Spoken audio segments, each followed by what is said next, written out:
everyone, welcome back to the Learning Lab, where English is easy and enjoyable. I'm James, and oh my goodness, we are on day 3. Day 3!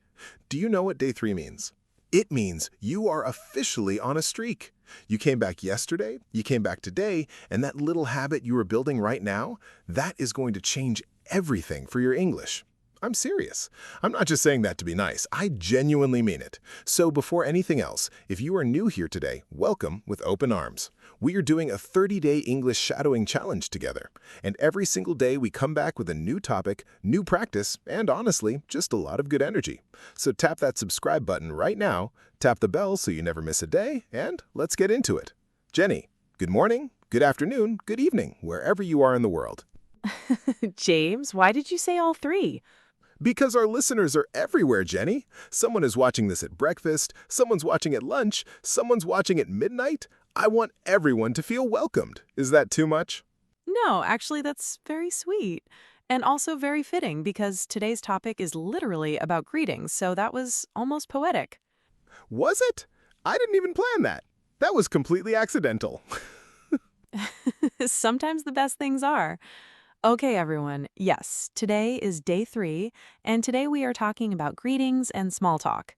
And I know, when some people hear greetings and small talk, they think, oh, that's basic. I already know how to say hello.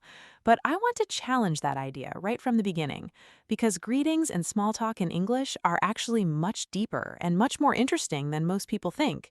And getting them right, really right, naturally right, can completely change how confident you feel in English conversations. Completely. And I want to say something right at the start. I have worked with so many English learners over the years at all different levels, and you know what trips people up the most? It's not grammar. It's not vocabulary. It's the very beginning of a conversation. That first moment when someone says, "Hey, how are you?" and your brain just freezes. Has that ever happened to you? You know the words, you know what they mean, but in that moment, something just shuts down and you can't get anything out. That is such a real thing. And there's actually a reason for that. When we're put on the spot, when we feel like we have to perform in a second language, our brain goes into a kind of panic mode, and the words we thought we knew seem to disappear. But the good news is, shadowing is one of the best possible tools for fixing exactly this problem. Because when you shadow greetings and small talk over and over again, those phrases stop being things you have to think about. They become automatic. They just come out. And when something is automatic, your brain doesn't panic anymore. Yes, it's like, okay, let me give you a driving analogy. Do you remember when you first learned to drive, or if you haven't driven, think about learning to ride a bicycle? At first, every single thing required concentration. You had to think about your hands, your feet, your speed, your direction, everything at the same time, and it was exhausting and a little bit terrifying.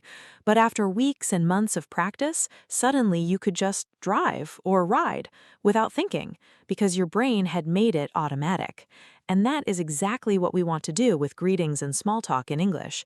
We want them to be so automatic that you can say them without thinking, without panicking, without freezing.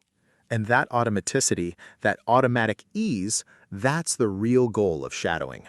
Not just to know the words, but to have them live in your mouth, ready to come out whenever you need them. Live in your mouth. I love that phrase so much. Okay, so Jenny, let's get into it. What exactly is small talk? Because I think some people might not be totally clear on what we mean by that. Great question. So, small talk is the kind of light, casual conversation we have with people we don't know very well, or with people we see regularly but don't have deep personal conversations with. Things like talking to a coworker in the elevator, chatting with someone at a bus stop, saying a few friendly words to a shopkeeper, making conversation with a new classmate before the lesson starts. It's short, it's easy, it's friendly, and it usually covers very safe, comfortable topics: the weather, the weekend, how someone is doing, what they've been up to. And here is something really interesting about small talk. In many cultures, small talk can feel unnecessary. Like, why would you talk to a stranger about the weather? It doesn't really mean anything. But in English-speaking cultures, especially in countries like the United States, the UK, Australia, Canada, small talk is actually really important. It's how people show friendliness. It's how you signal to another person, I see you, I respect you, I'm happy to be around you. It's like a social handshake. That's a really nice way to put it, a social handshake. And here's a fact that I find genuinely fascinating. Researchers who study communication have found that the ability to make small talk is one of the biggest factors in whether people are perceived as warm, likable, and easy to work with. Not big, impressive speeches, not perfect grammar, small talk. Those little 2-minute conversations can actually shape how people see you in a huge way. Wow. I mean, that makes total sense when I think about it. The people I enjoy being around most are people who make me feel comfortable in the first 30 seconds. And that first 30 seconds is almost always small talk. Exactly. So let's talk about what good small talk in English actually sounds like, because there are some phrases that come up again and again. And if you know these well, really well, automatic well, you can handle the start of almost any English conversation with confidence. Okay, let's break this down. The most basic greeting in English is, of course, hello or hi. But you know what? Nobody really says just hello and then stops. There's almost always something that comes right after, like, hello, how are you? Or, hi, how's it going? Or, hey, good to see you. The greeting and the small talk question come as a package. They arrive together. So today, we want to practice them together as a package. And one thing that surprises a lot of learners is how many different ways there are to say, "How are you?" in casual English. Let me list some of them, and James, stop me if I miss any good ones. Deal. Okay, so you've got "How are you?" which is the classic. Then you have "How are you doing?" which is a little more casual. "How's it going?" Very common and friendly. "What's up?" Very casual. You use this with friends or young people. "How have you been?" This one is used when you haven't seen someone for a while. "How's everything?" Warm and open. "How's life?"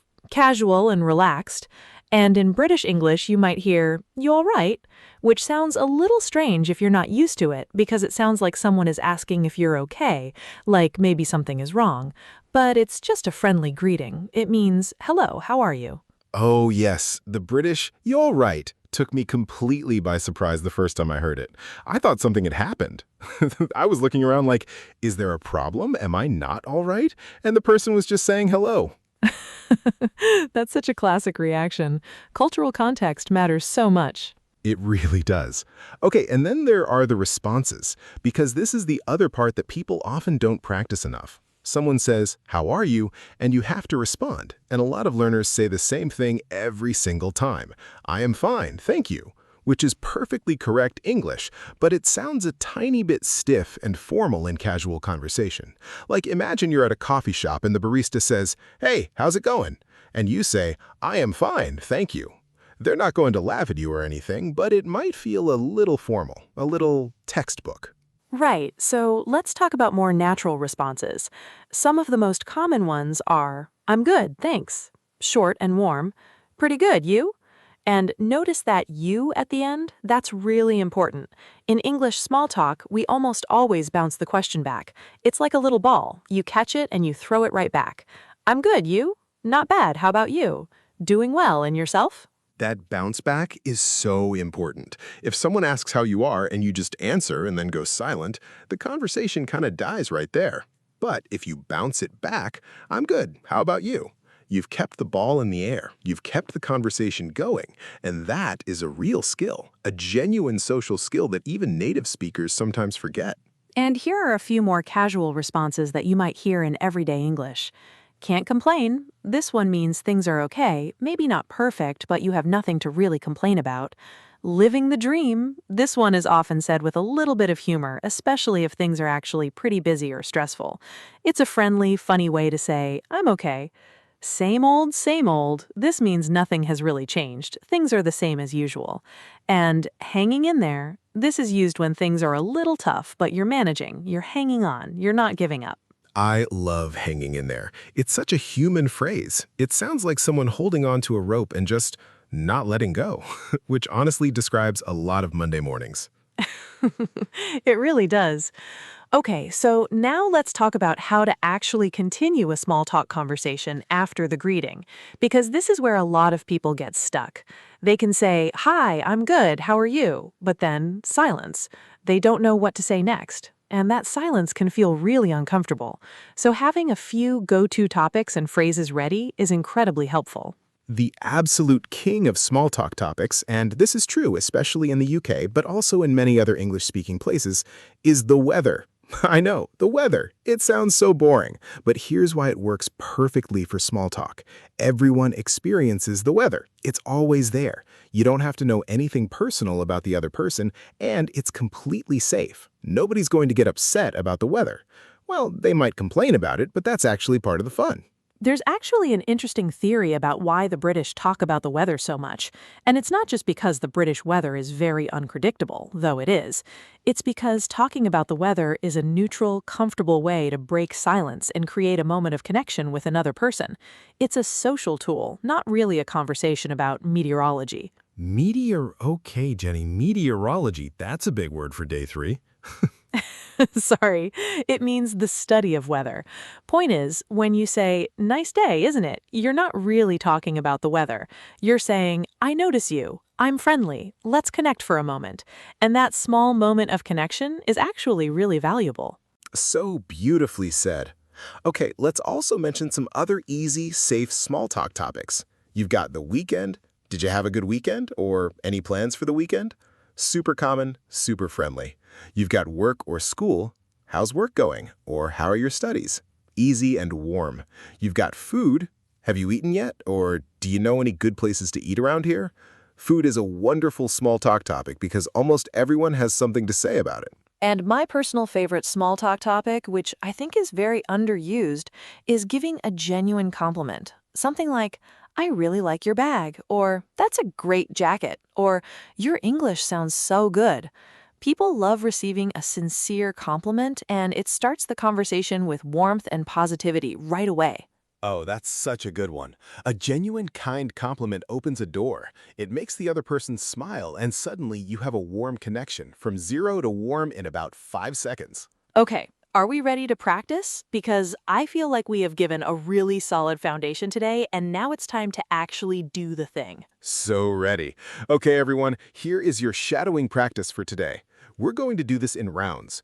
Jenny and I are going to model some natural greetings and small talk exchanges. Short, clear, normal speed. And after each one, you shadow along.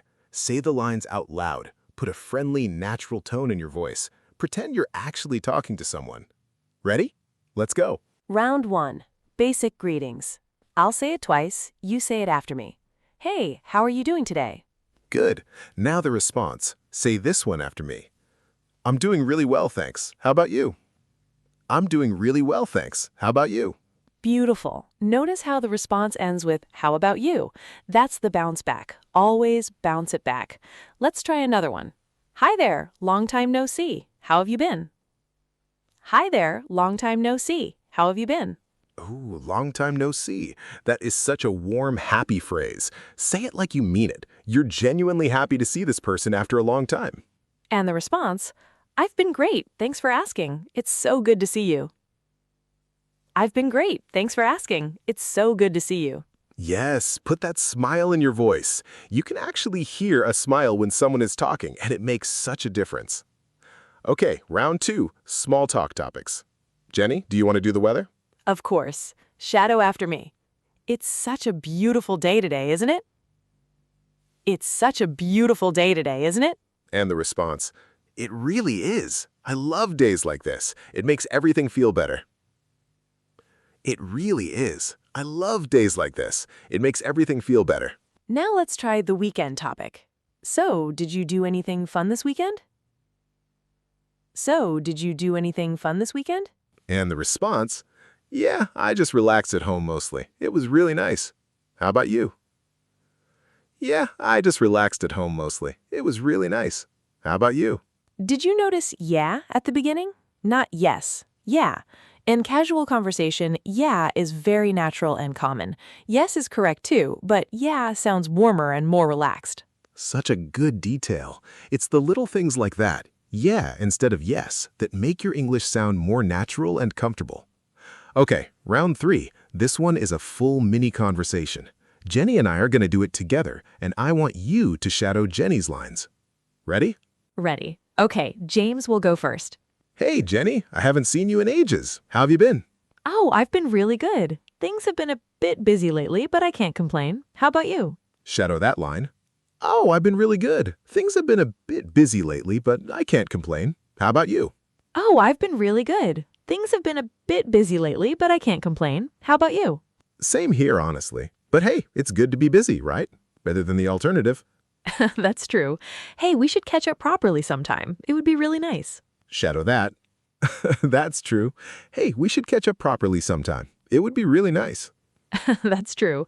Hey, we should catch up properly sometime. It would be really nice. And scene. How did that feel, everyone? Was it fun? I hope it was fun, because small talk really is fun once you have the tools. It's like a little friendly game that you get to play every single day. And I want to point out one more thing about that conversation. Did you notice there was nothing complicated in it? No big words, no difficult grammar, just warm, simple, natural English. And yet, it felt like a real human connection. That's the power of small talk done well. So good. Okay, homework time, and today's homework is actually really fun. I want you to try one small talk conversation today. Just one. It can be with anyone, a family member, a friend, a coworker, a shopkeeper, anyone. Start with a greeting, bounce a question back, and maybe add one small talk topic. That's it. 3 steps. Greeting, bounce back, one topic. And if you feel nervous, that's okay. Nervous is normal. Do it anyway. Because on the other side of nervous is a new habit, and that new habit is you speaking English confidently. And as always, come share with us in the comments. Tell us, did you try your small talk today? How did it go? Were you nervous? Did it work? We love reading your experiences. Every single comment reminds us why we do this, and it genuinely makes our day. It really, truly does. And if you haven't subscribed yet, I am asking you one more time with my whole heart, please subscribe. Tap the button, tap the bell, and be here for day 4, because we have so much more coming, and it just keeps getting better and better as the days go on. Day 4 is going to be a great one. We're going to keep building your confidence and your fluency one day at a time, and we're going to keep making it fun. That is our promise to you. Our promise. 30 days together. You, me, Jenny, and this whole beautiful community of learners from all over the world. How cool is that? People from every country all learning English together right here. I love it so much. James, you're getting emotional again. I can't help it. Language is emotional. Connection is emotional. This is emotional. Okay. I'm composed. See you tomorrow, everyone. Go practice your small talk. Be brave. Be friendly. And remember, every conversation starts with a simple hello. See you on day 4. Bye, everyone. Bye. Keep shadowing.